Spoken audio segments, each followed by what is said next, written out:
Hi to all my nursing aspirants there. I am Ifshita and I welcome to you all my YouTube channel My Nursing People.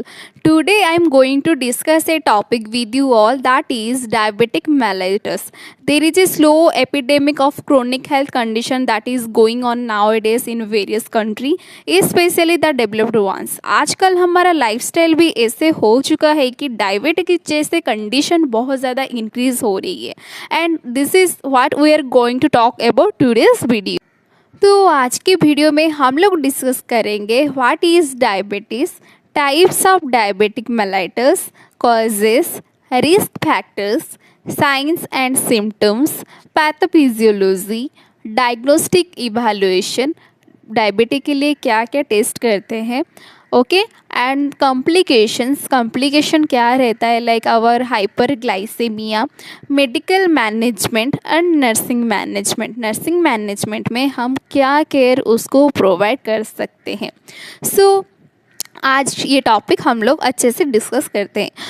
ये एक बहुत important topic है जो आपकी entrance exam और registration exam जैसे कि NCLEX RN में भी ज़रूर पूछा जाता है। तो चलिए आज हम ये पढ़ते हैं और मुझे ये कमेंट में ये बताइए कौन कौन डायबिटिक में सफ़र कर रहा है और आपको ये वीडियो कैसा लगा है।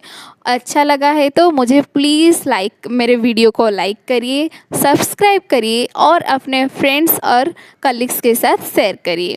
ओके, चलिए आज का ये टॉपिक हम बहुत सुंदर से डिस्कस करेंगे। ओके, स्टार्ट करते हैं हमारा topic, definition of diabetes mellitus. Let us know about diabetes mellitus. Okay, so definition हमारा क्या बोलता है, diabetes mellitus is a chronic metabolic disorder characterised by high blood sugar, उसको हम हाई ब्लड शुगर को हम बोलते हैं hyperglycaemia, due to insufficient insulin production और ineffective use of insulin by the body. You see in picture, दो pictures है, normal blood glucose and high blood glucose. Blood में ग्लूकोज का नॉर्मल ब्लड ग्लूकोज का पिक्चर को देखिए। Normal blood glucose में क्या है, ग्लूकोज का क्वांटिटी नॉर्मल है जितना बॉडी को रिक्वायरमेंट है, और हाई ब्लड ग्लूकोज का पिक्चर में देखिए, ब्लड में ग्लूकोज का क्वांटिटी ज़्यादा है। ग्लूकोज का क्वांटिटी ब्लड में ज़्यादा रहेगा तो उसको हम डायबिटीज़ बोलते हैं, मीन्स हाइपरग्लाइसीमिया बोलते हैं। ठीक है, हाइपरग्लाइसेमिया होगा तो वो पेशेंट को हम इजीली डायग्नोस कर पाएंगे कि वो पेशेंट डायबिटीज़ में सफ़र कर रहा है। डायबिटीज़ की मैं अगर बात करूं तो डायबिटीज़ को हम हाइपरग्लाइसेमिया बोलते हैं।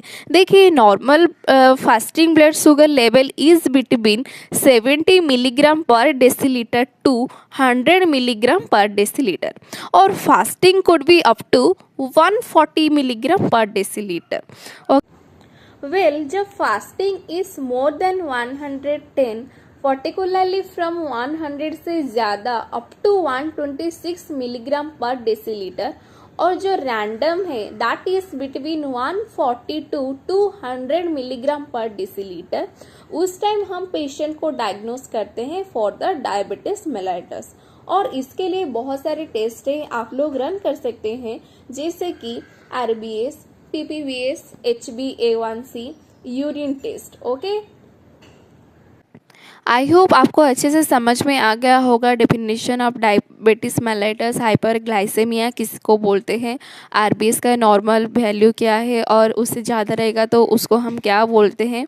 ठीक है, सिंपली वो इसे diabetes means high glucose level in the blood, उसको हम हाइपरग्लाइसेमिया बोलते हैं। ब्लड में ग्लूकोज का लेवल ज़्यादा रहेगा तो उसको हम डायग्नोस करते हैं diabetes mellitus. Then our next subtopic is types of diabetes mellitus. Let us talk about types of diabetes mellitus. First is type 1 diabetes mellitus. Okay, there is in type 1 diabetes mellitus there is a absolute deficiency of insulin. Therefore, it is also called absolute insulin deficiency. Okay, क्योंकि insulin एक क्या होता है, एक endocrine gland है।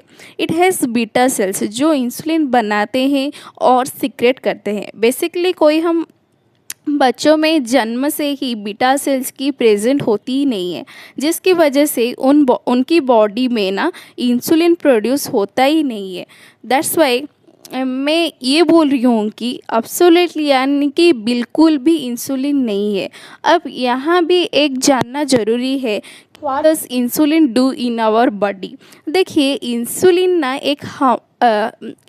एक हमारी body में ग्लूकोज को अटैच करके सेल के अंदर इंसुलिन क्या करता है हमारे बॉडी में, इंसुलिन ग्लूकोज को अटैच करके सेल के अंदर लेके जाने में हेल्प करता है। आप कुछ इस तरह से इमेजिन कीजिए, व्हेन वी ईट फूड हमारे इंटेस्टाइन में गया, वहाँ से ग्लूकोज को एब्जॉर्ब होता है, it will be come into the blood. अब इंसुलिन का काम है उस ग्लूकोज को पकड़ना या अटैच करना और सेल के अंदर लेके जाना। अगर इंसुलिन नहीं होगा तो हमारे सेल से ग्लूकोज को कंज्यूम नहीं करेंगे, which is the main food या energy source for the cell. In absence of glucose cell will start eating fat और protein which lead to further more complication, जिसके बारे में हम आगे बात करेंगे। बट फिलहाल आपको ये याद रखना है, इंसुलिन नहीं है तो सेल ग्लूकोज को एब्जॉर्ब नहीं कर पाएगा और फिर ग्लूकोज आपके ब्लड को सर्कुलेशन में जो है ना वो घूमता ही रहेगा। इस चीज़ को हम हाइपरग्लाइसेमिया बोलते हैं। आई थिंक आपको टाइप 1 अच्छे से समझ में आ गया होगा। You see in picture all the things are details written there, और मैं आपको ये पूरा डिटेल एग्जाम्पल दे के बोला है, ठीक है। और नेक्स्ट जाते हैं हमारा type 2 diabetes mellitus. Now let us talk about type 2, okay. In type 2 इसमें इंसुलिन होगा, इतना नहीं होगा कि पूरे के पूरे ग्लूकोज को यूटिलाइज कर दिया जाए, तो आपका पेशेंट हाइपरग्लाइसेमिया में होगा, लेकिन सेल्स को टोटल डेफिशिएंसी नहीं होगी ग्लूकोज की, क्योंकि इतना इंसुलिन तो, लेकिन जो एक्स्ट्रा ग्लूकोज आप खा रहे हैं उस ग्लूकोज को ब्लड में से निकाला जाए, इतना इंसुलिन नहीं होगा, ओके। तो इसको हम बोलते हैं रिलेटिव डेफिशिएंसी ऑफ इंसुलिन।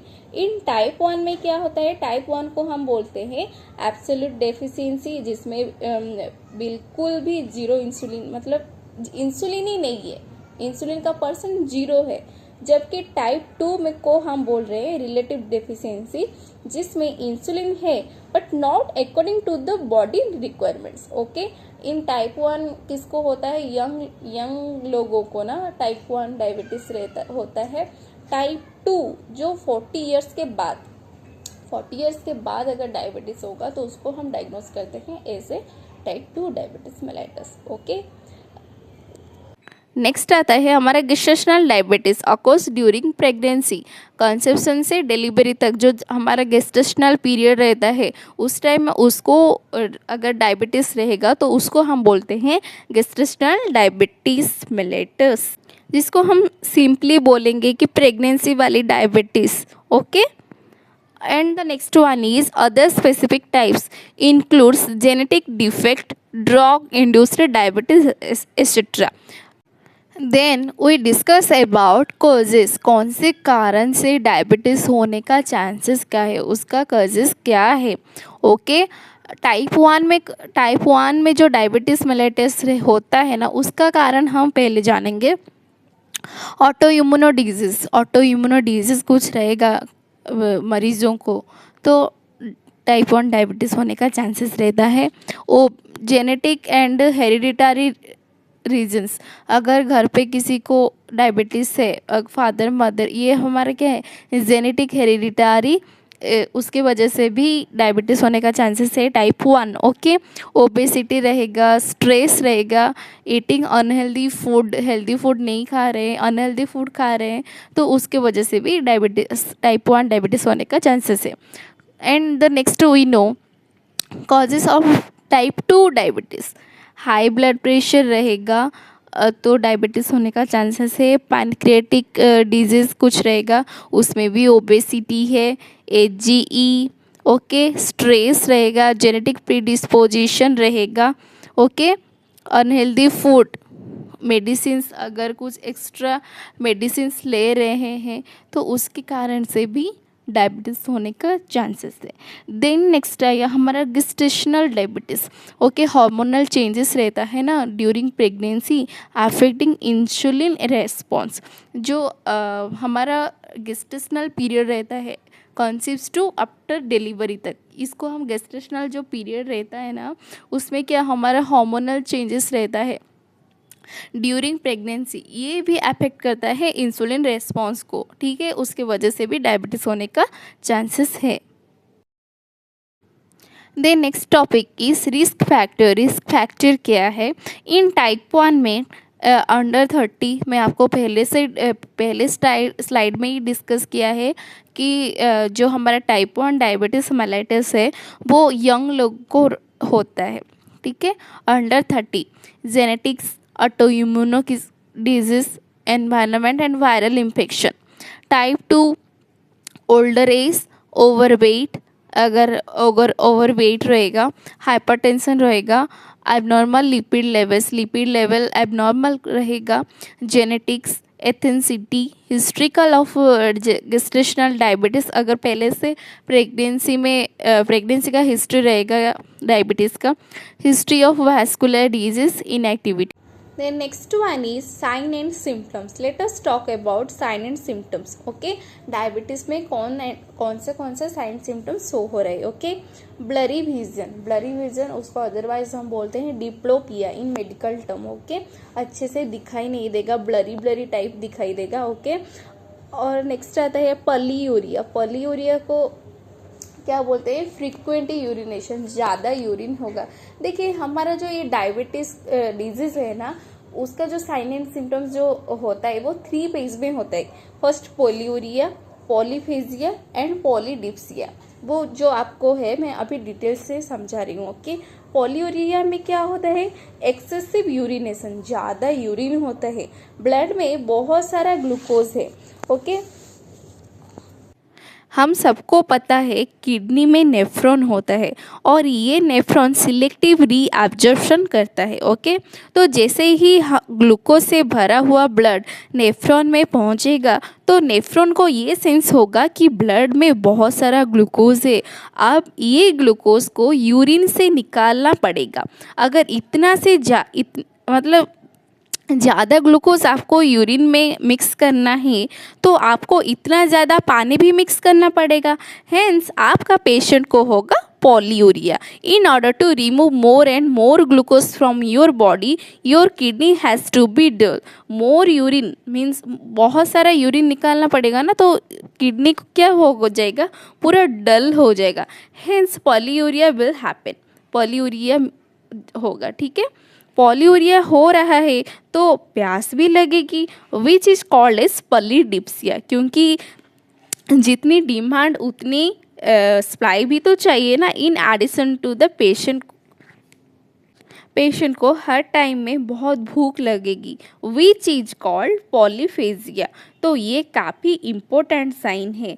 अगर कोई पर्सन आपको आके बोलता है कि मैं हर टाइम भूखा ही फील करता हूँ, तो you should suggest that person to get blood glucose level checked, okay, क्योंकि ये इंडिकेट करता है डायबिटीज़ को।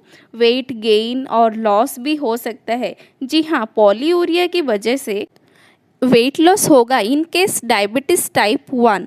इन टाइप 2 में वेट लॉस नहीं होगा, क्योंकि टाइप 2 जो है वो सर्टेन एज के बाद होती है और इसका होने के सबसे बड़ा रीज़न है obesity, which is present along the abdominal area.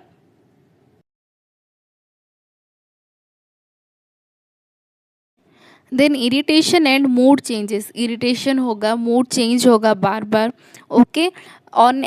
Unplanned weight loss, जो कि आपको मैंने पहले ही बताया कैसे वेट लॉस होता है। और वेट गेन भी होता है। Okay, feeling tired tired feel होगा। पॉलीडिप्सिया, इंक्रीज्ड थर्स्ट, जो कि मैंने ऑलरेडी बताया है। नमनेस इन हैंड्स और फीट, नमनेस फील होगा। फेजिया, इंक्रीज्ड हंगर, ज़्यादा भूख लगेगा, वो भी आपको मैंने ऑलरेडी बताया है। ओके, स्लो हीलिंग वुंड्स, जो वुंड अगर बॉडी में कुछ वुंड होगा तो वो हील होने में ज़्यादा टाइम लेगा। ओके, नजिया फील होगा। ये सब साइन एंड सिम्टम्स शो होगा पेशेंट के अंदर, तो आपको फटाफट फटाफट जाके ब्लड ग्लूकोज लेवल चेक करना है, क्योंकि ये सब साइन एंड सिम्टम्स इंडिकेट करता है डायबिटीज़ को। Okay, then we discuss pathophysiology, pathophysiological events leading to type 1 and type 2 diabetes mellitus. Okay, in type 1, first, genetic and environmental factors, genetic and environmental factors के बाद क्या होता है, activation on immune cells. Okay, immune cells active होता है। Then auto immune response, उसके बाद क्या होता है, बीटा सेल टोटली डिस्ट्रक्शन हो जाता है। बीटा सेल्स डिस्ट्रक्शन हो जाने के बाद क्या होता है, बीटा सेल्स डेफिशिएंसी। ये सब होने के बाद उसका रिजल्ट क्या होता है, decreased insulin and C peptide levels leading to diabetes mellitus. Okay, insulin level decrease हो जाता है। हमने पहले स्लाइड पे भी डिस्कस किया है, टाइप 1 में ज़ीरो इंसुलिन, इंसुलिन लेवल बिल्कुल भी नहीं है। कैसे नहीं है, ये आपको पैथोफिजियोलॉजी में डिस्कस करेंगे। ये आपको पैथोफिजियोलॉजी में समझ में आया होगा कैसे हमारा इंसुलिन पूरा टाइप 1 डायबिटीज़ में कम है। ओके, आई होप आपको ये पैथोफिजियोलॉजी टाइप 1 डायबिटीज मेलाइटस अच्छे से समझ में आ गया होगा। अब रिजल्ट में क्या हुआ, at the end decreased insulin, insulin कम हो गया है, and C peptide levels leading to diabetes mellitus. Okay, इस तरह से टाइप 1 डायबिटीज मेलाइटस होता है, ये उसका पैथोफिजियोलॉजी है। देन हम डिस्कस करेंगे टाइप 2 डायबिटीज मेलाइटस का। In type 2 diabetes mellitus first क्या होता है, genetic predisposition and constitutional factors are involved. Then insulin resistance, it's leads to insulin resistance in the body. Okay, third में क्या होता है, beta cells undergo dysregulation.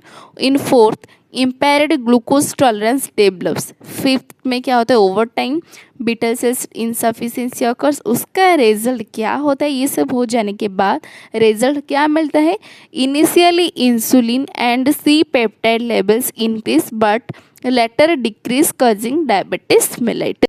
Then we discuss diagnostic evaluation, diabetes के लिए क्या क्या टेस्ट हम run करते हैं। Okay, first, fasting plasma glucose, जिसको हम बोलते हैं एपीजी।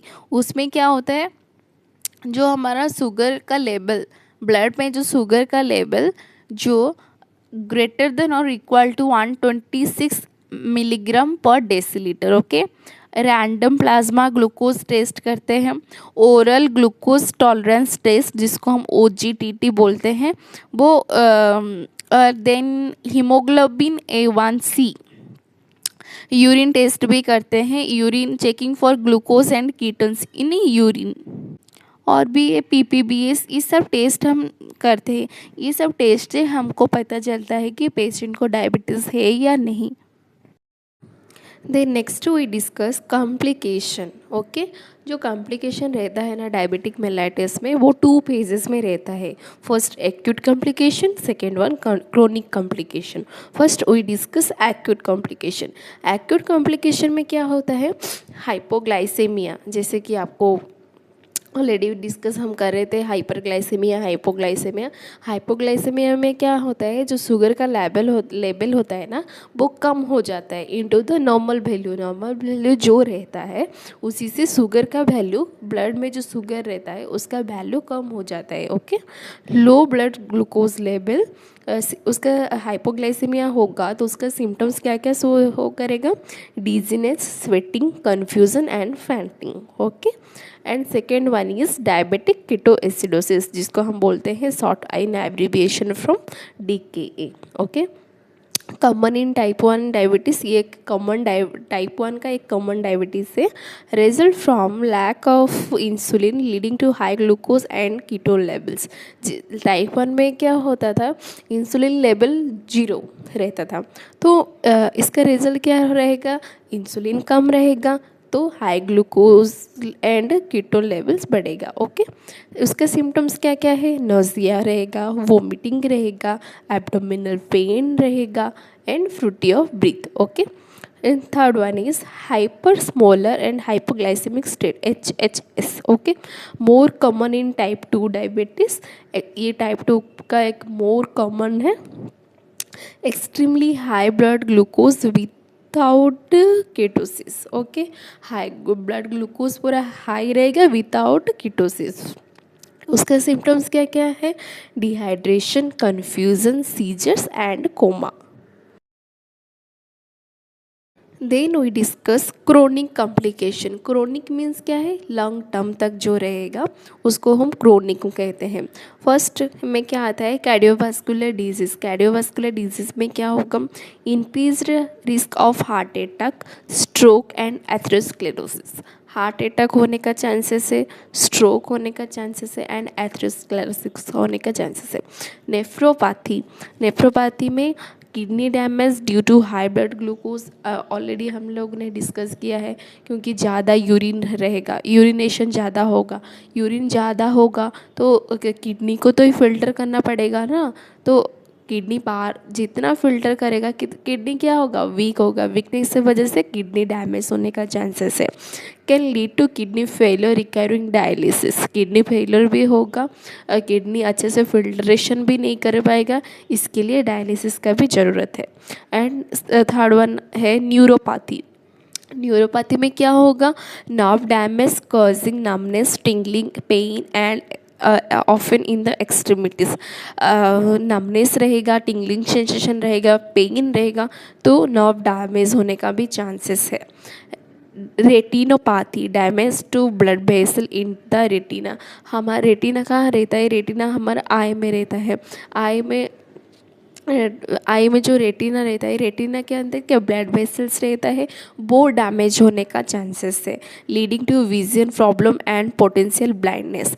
आई का रेटिना, अगर रेटिना के अंदर जो ब्लड वेसल है वो डैमेज हो जाएगा तो विजन प्रॉब्लम ठीक से नहीं होगा और पोटेंशियली ब्लाइंडनेस शो होगा। ओके, एंड फूड प्रॉब्लम्स में पूर circulation and nerve damage, increase risk of infection, blood circulation ठीक से नहीं होगा, नर्व पूरा डैमेज हो जाएगा, कुछ सेंसेशन भी नहीं होगा, ये इन्फेक्शन क्रिएट करने में ज़्यादा हेल्प करेगा। अल्सर एंड एम्पुटेशन, जो भी आप लोग ये सोचिए, जिनका भी डायबिटीज़ है, अगर कुछ फूड अल्सर हुआ है तो वो हीलिंग करने के लिए बहुत टाइम लेगा। और एम्पुटेशन किस किस का ओंड का मतलब इतना डेप्थ में गया होगा ना, उन लोगों का ठीक भी नहीं होगा, उन लोगों को फिर डिब्राइडमेंट करना पड़ेगा, कितना सारा मतलब काम करना पड़ेगा उन लोगों को ठीक कराने में, क्योंकि डायबिटीज़ में जो भी फूड अल्सर होता है वो इन्फेक्शन ज़्यादा करता है और डिलेड होता है, ठीक होने में बहुत टाइम लेता है। ओके, देन आता है infection, increase susceptibility of to infection such as skin infection, urinary tract infection. Then next we discuss medical management. Diabetes में मेडिकल मैनेजमेंट क्या क्या कर सकते हैं। In type 1 diabetes insulin therapy हम दे सकते हैं अगर पेशेंट डायग्नोस्ड हुआ है ऐसे टाइप 1 डायबिटीज़, देन उसको हम इंसुलिन थेरेपी दे सकते हैं रैपिडली, नहीं तो शॉर्ट, नहीं तो इंटरमीडिएट और long acting. Okay, and then type two में हम ओरल हाइपोग्लाइसेमिक्स दे सकते हैं। ओरल हाइपोग्लाइसेमिक्स मीन्स हमारा जो पील आता है, डायबिटीज़ का जो मेडिसिन आता है टैबलेट, वो दे सकते हैं। Example metformin, insulin if necessary रहेगा तो इंसुलिन देना है, नहीं तो नहीं, क्योंकि टाइप 2 डायबिटीज़ में ऑलरेडी इंसुलिन है, टाइप 1 में इंसुलिन लैक ऑफ इंसुलिन है, इसलिए हम उनको इंसुलिन थेरापी प्रोवाइड कर सकते हैं डेफिनेटली। बट टाइप 2 में क्या है, इंसुलिन है ना, अगर इंसुलिन का लेवल कम हुआ है, इफ़ नेसेसरी है, then we provide insulin therapy. Okay, in type 2 then आता है डाइटरी मैनेजमेंट। डाइटरी मैनेजमेंट पे low carbohydrate balanced diet, carbohydrate कम, जो खाने में कार्बोहाइड्रेट कम रहता है, ओके, एंड बैलेंस्ड डाइट। आपको डाइटिशियन के साथ कंसल्टेशन लेना पड़ेगा, डाइटिशियन जो जो प्लान बनाएंगे according to that you follow. Then exercise, exercise में regular physical activity to improve insulin sensitivity, exercise करना पड़ेगा daily in morning evening, monitoring blood glucose regularly level. जी, डायबिटीज़ डायग्नोसिस हुआ है ना, तो आपको blood glucose level every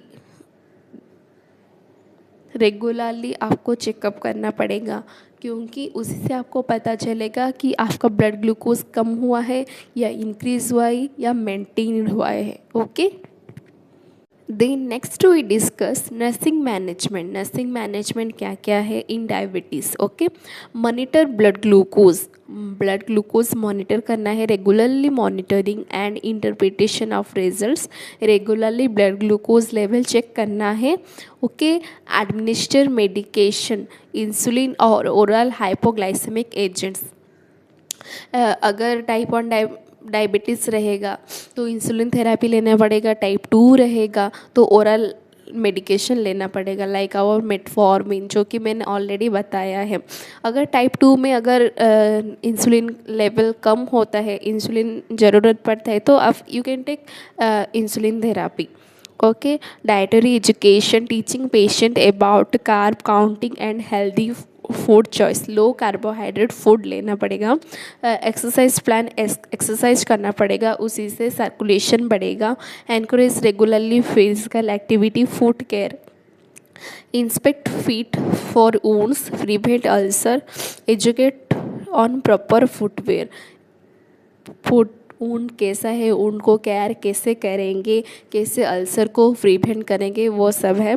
and psychological support, ये सब होने के बाद ना पेशेंट पूरे डिप्रेशन में चला जाएगा, इसीलिए उसको साइकोलॉजिकल सपोर्ट भी चाहिए एंड साइकोसोशियल सपोर्ट भी चाहिए। Offer emotional support specially in managing lifestyle changes, उसको हम साइकोलॉजिकल सपोर्ट देंगे या इमोशनल सपोर्ट देंगे, उसका लाइफस्टाइल चेंजेस होने में थोड़ा मैनेजेबल होगा।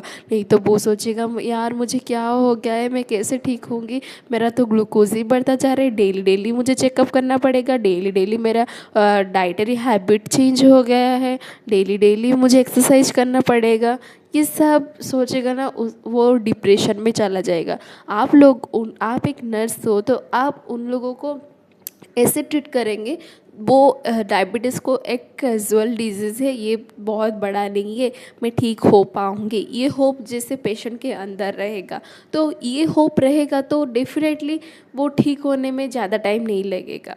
ओके, ज़्यादा time. Thank you, hope you liked watching our video. If you have any questions, do comment it in the comment box. Stay tuned for our next video. अगर आपको video पसंद आए उसको लाइक करिए, share करिए and subscribe करिए। My YouTube family, मिलते हैं फिर नेक्स्ट वीडियो में। बाय।